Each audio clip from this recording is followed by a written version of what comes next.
Nation, happy Thursday. How we doing? Welcome to another Instagram Live. Thursday is my public facing day, so I'm doing interviews and hangouts and podcasts all day long.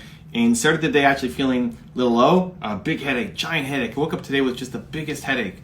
And I'm looking at my calendar, like it's all day hangouts and podcasts. This is the day I put my extrovert hat on and just talk to people. Whether I'm on their show, they're on my show. That's my one day that it's just nonstop Q&A, podcasts, hangouts. I did my readers group this morning, super fun. And through the process, I got rid of my headache. At least so far. I woke up, giant headache, now talking to you guys, going into my readers group, answering questions on Instagram.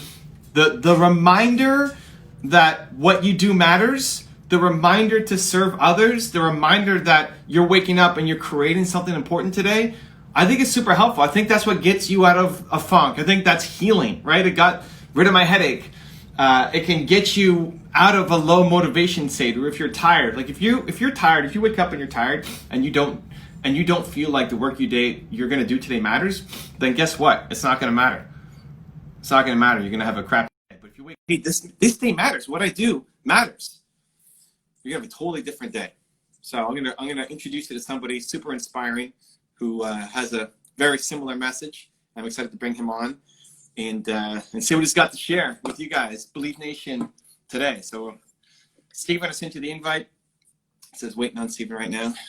But after this is gonna be nonstop, just hangouts and podcasts. We'll be doing another live at 2 o'clock, I think Eastern, to bring you guys in to do more Q&A with you. And then I also do the Q&A just in the, if you don't get a chance to ask a question on the live, or I didn't get your question in time, in the mornings I'm doing a Q&A session, and there's a sticker above my head every morning. Is what I've been doing now. And then I try to answer as many of those throughout the day. Every little break, every little like 15-second break that I have throughout the day, I'm recording responses to your questions. So if you can get your questions in, put in that little sticker, and I just try really to get through as many as possible. All right. What happened to Stephen? Hold on. Let's try to bring him in again. There he is. Let's bring him in. Waiting for Stephen. This guy is a force of nature. You're gonna like him. You're gonna like him. My Hello. man. You're right. How are you? Really good. How are you? I'm great, dude. So this is Stephen. He's got the coolest Instagram name on the planet. Just at Stephen. I immediately went to go look up at Stephen with a V. I immediately went to go look up who had at Evan, and it's just some guy who got in early. That was it. So Stephen also runs Social Chain, which is an awesome marketing agency. Has a book, Happy, Sexy Millionaire. And if you don't know his Instagram, he's got quotes that inspire, that push, that move people forward. And so welcome aboard, man. Great to hear your message. Great to be with you. And I'd love to tell the story about how I got the Instagram name Stephen, because I get asked this all the time. Does anybody in the comments, let me know in the comments if you know of an app called Unfold. Does anybody know that app? It's for Instagram stories. It's super popular. I'm writing it down right now.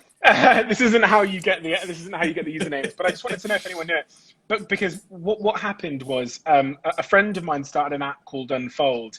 Well, he wasn't a friend of mine. I'll tell you the story because I think it shows there's a lesson in this, or at least there has been for me. A young man won a competition to come and meet me, and he came and met me in Brooklyn in New York, and he came and showed me his idea, which was this art portfolio iPad app. And I told him that it wasn't a great idea, and gave him some tips and advice, etc., on how to change it. And 1 year later, a guy walked into my office in New York and said, "I'm working on 3 different ideas." This was a completely different guy. "I'm working on 3 different ideas. One's this, one's that, and then one's this app for Instagram stories." And he explained it to me, and I said, "This is a brilliant idea." It's a guy called Andy. I said, "Andy, I need to meet the founder tonight." In Brooklyn, later that night at 1 a.m., he introduced me to the founder, and it was the kid I'd met a year before. He had pivoted the app into this app called Unfold. It had 1 million users at the time, and it was growing like fucking crazy. And I walked into this apartment in New York. This kid is shaking because it's been a year since he met me, and Yeah, and they just got acquired by a Squarespace, and I know they've made a lot of money. But so the guy Andy, as a thank you for the help and for the guidance of these, he actually owned the username Steven, so he gave it to me as a thank you, and that's my story. Wow. But yeah, it's crazy how things come back around. So if you know the name's how I got this name was because of I gave my time to somebody with no expectations, I guess, and that's that worked out in the long run. Yeah. I love it, and you're giving back with all the content you're putting up every day. Yeah, I enjoy it. You know, I think I'm taking as much as I'm giving because I enjoy it so much. I think the process of creating content and producing videos and quotes and writing is one that's just as selfish as it seems selfless. So yeah, I really love it. Yeah. So one of the things I love doing on this show, since we can do it on Instagram Live, we can move around, Sure. is either a tour or if there's like some object or something you've got that has a nice story to it. So it's not just seeing a white background. Like, is there some object you got that means something you can tell us a story with? I'm gonna pop to my room, which is just there. I'm gonna pop to my room, which is just there. I'll be right back. Okay, I'll see if I can grab something. Give me one second. Okay. Let's see what he got. Let's see what he's got. This is one of my favorite things because, you know, you see people behind the camera all the time, but now like in their actual environment, hopefully we get a nice story. Steve's a great storyteller. I think it's cool just to dive a little bit deeper into the person that you see, you know, looking perfect a lot. Something meaningful. I love the story about how he got Steven. So let's see what he comes up with. Let's see what he comes up with. I'm excited. Okay. I'm on my way back. He's got it. He's got it. Okay, so this is quite a symbolic thing for me, and it's only a simple thing. But a couple of years ago, someone gave me this little piece of jewelry, and if you know me, if you're close to me, if you're one of my close friends, you'll understand why this jewelry means a lot to me.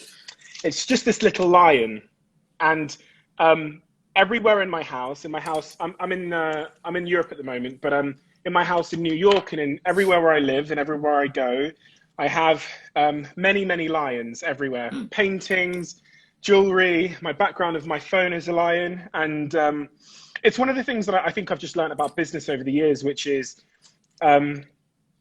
For me, it's been incredibly important to be able to be fierce at times, sometimes fierce with my ambitions, with my team, but also having that sense of calm. And I think the lion for me has always represented a real strong, calm and authoritative leadership. So the more you know me, the more you'll walk around my house and you'll see that there are 20 or 30 lions. There are statues, there are paintings, and it's the animal that I resonate with the most for those reasons: the strength, but also the softness. And I think that that kind of personifies me. So I could show you this piece of jewelry, but I have 30 more lions on rings and things like that. That was just the first thing that came to my mind when I went to my bedroom.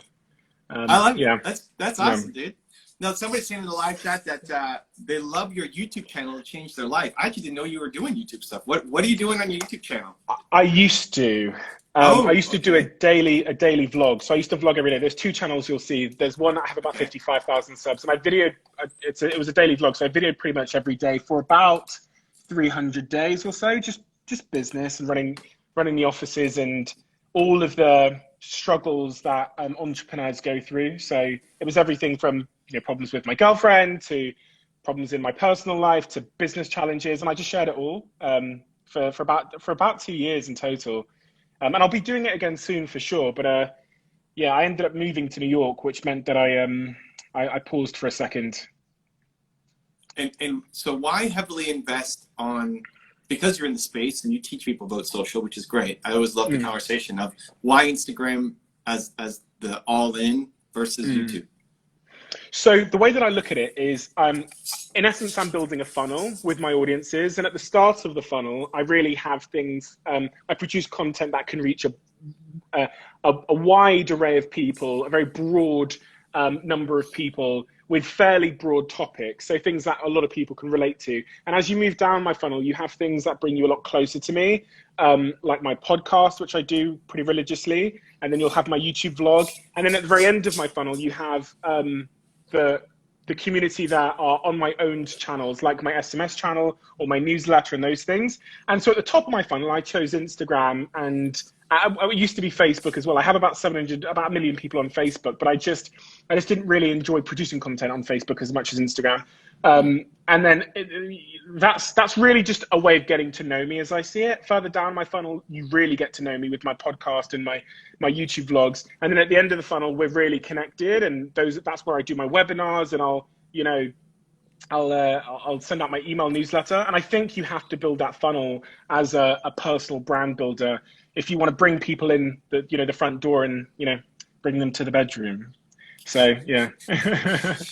So I flipped it. I went LinkedIn to Facebook to YouTube, and that's where I built. We got 2 million subs on YouTube. Like that's for people watching this on the replay on YouTube. Hey, and then now more recently on Instagram.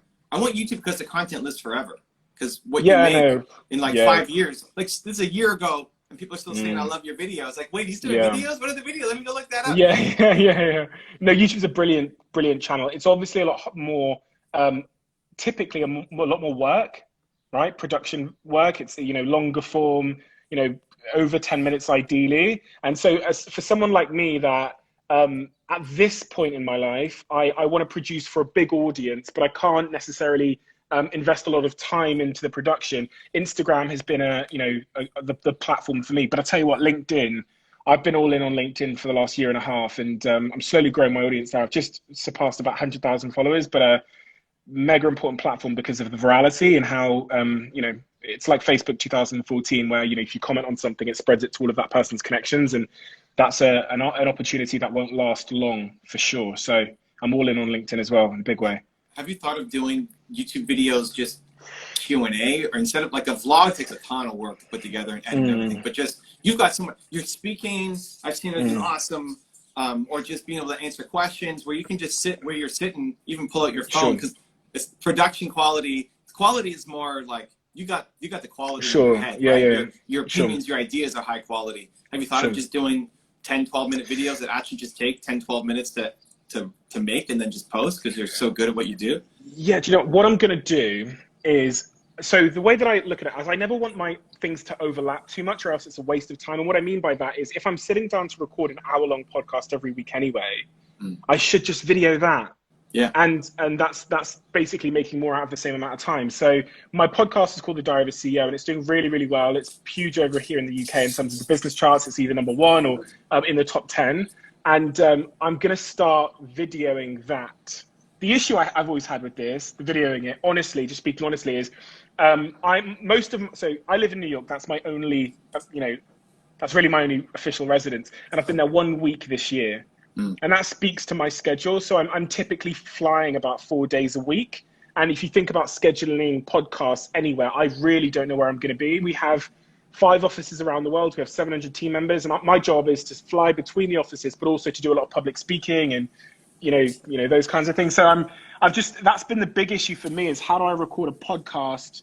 And a lot of these are excuses as well, because I know that there's ways around it. It's just like, I think the most important thing when you come to building a personal brand or producing content is you need to find something that you enjoy and that is sustainable. And if you can do something that you enjoy and is sustainable, you'll become consistent. And the key to personal branding is consistency. So I don't try and trick myself into doing anything that I don't find sustainable or enjoyable.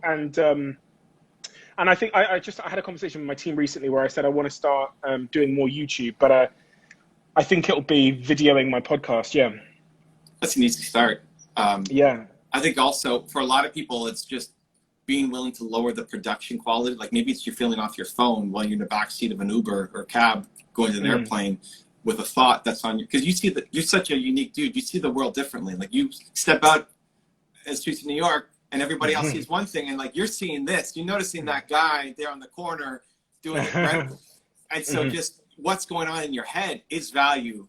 Forget about like the perfect lighting or the setup or any other stuff. If you were and I know you run a marketing agency, so like there's a little bit of care about it, but I think just like I love what you do on IG, where you've got your personal, right, Stephen, which is not talking about marketing. It's personal development, it's growth, it's ambition and motivation and just inspiration. It's great. And then it's just in your bio, oh, I'm also the CEO of Social Chain, and you can go there and see all the marketing content too. Yeah, I mean, I would I would love to see, the podcast is a super easy one. I'd love to see just your thoughts though, like how you see the world. Yeah, that's it. That's exactly what I do on my podcast. So my podcast is most of the time is alone. And in fact, the episodes that do the best are when I am alone. And it's 1 hour of me showing you what's in my diary based on the last week. So it could be, you know, some massive issue with my mum. It could be a massive issue in business. It could be an issue with a team member. It could be someone that sits down next to me on the plane and something I learned by how they behaved. You know, and it's that real sort of like observational analysis that I just pour out completely honestly in a way that is hopefully won't get me cancelled. So, but it really is raw. It's, you know, it's raw. I talk about everything. I've talked about masturbation and whatever else, but I just need, and that of all of the pieces of content I produce is the one that has the greatest sort of affinity or the greatest connection with my audience, but it's not recorded. By far. And this is also why I stopped Facebook. So I made 5 Facebook videos on Facebook Watch when it came out, and they averaged 10 million views. So it made a lot of money, but it was a 3-minute video about sort of vague, broad appeal topics. And I just didn't get a lot out of it, to be honest. I was trying to make viral videos and I wasn't getting a huge amount out of it. So my podcast was almost like therapy for me. It was like, yeah, a cathartic experience. So yeah. Well, long form definitely works on YouTube. And oh, for sure. Dude, if you can, nobody can carry a 1 hour solo podcast. Like you I got love a it. talent. It's my favorite thing. Yeah, it's my favorite thing. Because you got a perspective that is just different. That's I'll do it. I'm telling you, Evan, I'm going to do it. I'm going to do it. I have to find a way to make it like truly sustainable. And I've always, you know, fantasized about having a big studio that I could record it in. And in Manchester, we have 8 studios. We have a studio in New York, but I'm never in either. And so what happens with my podcast is it's recorded, I swear to God, I'd say 80% of the time in a cupboard under some stairs somewhere where I can just have, in a hotel, where I can have silence. And that's it. And, you know, I can't really record in that cupboard in the hotel. So it's been a tricky one. I think, dude, I would love to see the guy who's got offices all over the world, and beautiful New York apartment. God, and then here he is, like sitting under a staircase in a cupboard, whatever, filming. Like, yeah. That's when everybody else is trying to be perfect and have the perfect studio. You're the guy who says, just go, just make, just love yourself. Don't worry about the judgment, right? And I was like, here you are living it. I think that would be fire, dude. Maybe I'll do that under the staircase. Will be that can be the name of the podcast, Under the Staircase. Good idea. I'll send you I'd love to see it. Yeah, man. I mash up a whole bunch of different people's things and try to introduce new thought leaders. So part of it is selfish for me. Like, I'd love to showcase your stuff and say, hey, you may know Steven from Instagram and podcasts and his books and speaking gigs, but like, check out his YouTube. You got to dive into this guy. Cool. That's Justice for George. Justice for George, dude. That's everyone's saying it in the comment section. Wild. So within that, talk about how do you manage, you've got your personal brand that's not super connected to social chain. I mean, it is, but the content isn't. You got social chain, you got topics like Justice for George that are super timely. For entrepreneurs who are looking at you and they say, hey, I want to have my personal brand and my business brand and topical, like how do you manage it all? What advice do you give somebody who wants to emulate what you're doing? Yeah, so I think there's a couple of things here that are really important. I think you can start building your personal brand at any time. And the truth is everybody has a personal brand, even if you're not working on it, right? If you have an Instagram profile or a LinkedIn, or you have any online presence, or even if you don't, you've got to view it through the perspective that everyone is a brand and has a personal brand. What you write in your Twitter bio, what you post about, this all comes together to build what your personal brand is.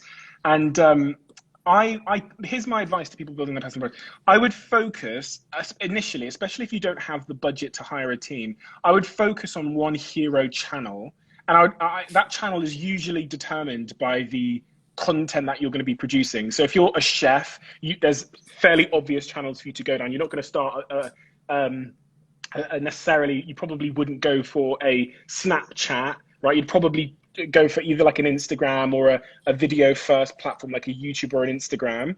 You wouldn't go for a Twitter, for example, if you were a chef necessarily. And I would try and build an audience on that hero channel. The most important thing with personal branding is consistency over intensity, which means, as I said at the start, really finding one thing that you can do consistently for the next 5 to 10 years. If you look at the growth of, a lot of people that have built astronomical personal brands across the board, they typically were really consistent on one hero channel, and then they used that audience to then branch out. You've got Jay Shetty, he started in 2016 with videos on Facebook. You've got Gary Vee over here with Wine Library and what he did on YouTube as the wine guy back in 2000 and it must have been 2009 or something, 2008. And you've got, I've got friends that have built newsletters that have 500,000 subscribers, and then now they've branched out onto other channels like Medium. And I would really focus in on just being really consistent and providing incrementally more value every quarter, month, whatever you want to do on that channel over time. That for me, and the other example I'll give is Casey Neistat, who, took him, I think he said it took him 6 years to get, was it 600,000 subs or something? And then the next year he got to 6 million or something crazy like that through his daily vlogging. And again, it's so apparently clear that what matters more than anything else, as is the case with wealth and compounding interest, is consistency. And in fact, the factor that's most important is the amount of time you put into the craft. Some people will say, as a rebuttal to that, no, Steve, what matters the most is the quality of the content.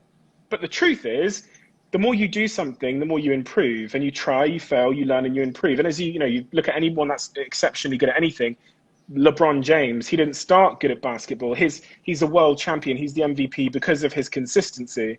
And I think that's what we should be aiming for. Everybody wants it overnight, which is understandable. I would like it overnight too. But as it relates to personal branding, the fastest way happens to be the slow way, and in fact the only way. And I think that's what, when people, I get asked this question all the time: how do you build an audience, how do you build a personal brand?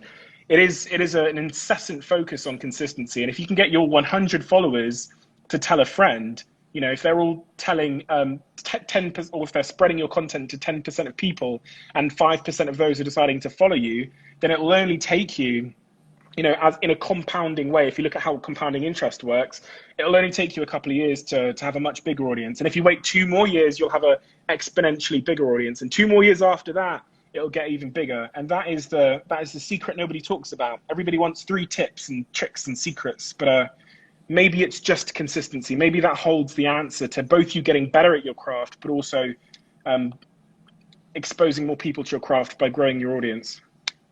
The first 5 years of my YouTube channel, I had 7,000 subscribers. There you go. Yeah. And the next 5, it was up to 2 point whatever million. And there you go, right? And in those first 5 years, you in fact did all the work to get to for the next 5 years. It's how I look at like personal wealth. Because I've said this to a number of my team members over the years, right? I've said, say that I'm worth, let's just use a random figure plucked out of the air. Say that I've got 100 million net worth now. My first 4 years after, when I dropped out of university at 18 years old, I messed around with a startup. I learned tons of stuff, but I ultimately, it failed, right? It ended. When I started my next company, I came into it with all of that information, all of that knowledge. I knew investment. I'd raised investment 13 times in my first startup. I had all of this information. So my next company, Social Chain, it's a publicly listed company now. It's worth 200 million on the stock exchange, still undervalued. Revenues this year are going to be about $220 million alone. And when I think about when that wealth was generated, I tell everybody it was in those 4 years of fucking up. So I don't say, okay, in the 4 years of Social Chain, we generated 200 million. I stretch it across the last 8, including my failed startup, and say, in fact, when you look at it, we really made, 40 million a year since I was 18. But you get to take it to the bank, further down the line. And as longer you leave it, the more it compounds. It's the same with your YouTube channel. The first 5 years when no one was really listening were the years when you were learning about the algorithm and thumbnails and titles and had comments and the like button and all these things. And so you come into that next 5 years and shit just goes like this, right? Because the content's better, all of these things. That's the thing no one talks about, because simple sells. And if Evan says it's going to take you 10 years and you're going to get the payoff in the last 5, everyone's going to go, fuck this guy, and they're going to walk off. Yeah. And they'll go in search of simple, and that's, it's, no one wants hard work and patience. No one. My first video in 1 year of it being up, had 3 comments. The first was my mom, the second was my older sister, and the third was some random guy. In 1 year of the video being up, 3 comments. Wow. Crazy. And now you're a juggernaut on YouTube. I see your videos everywhere. I'll be laying in bed and I'll hear your voice, and it's just because it's like rolled over to the next video. Well, soon So we're going to be it's featuring crazy. some Steven on the channel. Oh, here we go. Steven under the staircase. I've watched so many of your videos, you wouldn't believe. Hundreds probably. You know, amazing what you've done. Really amazing. Cool, man. Well, listen, it's crazy how time flies when you're having fun. For people who are in my audience and YouTube who are maybe discovering you for the first time, how do they dive into your world? Where do you want them to go next? The best place to get to know me would be my podcast, which is The Diary of a CEO. And, you know, start anywhere you like, whatever episode resonates with you. Start at the start if you want to see how it improved over time. And at the start, I give a bit of context into my story. But yeah, The Diary of a CEO, definitely. And I'd love to have you on sometime, Evan. It's got a big, millions of people listen to it over here in Europe. So I think your story would be spectacular. I'm down. Let's do it. Amazing. We'll be in touch, Steven. man. Thank you, man. Thank you. For the time. Thank you both. Thank you. Appreciate you. Much love.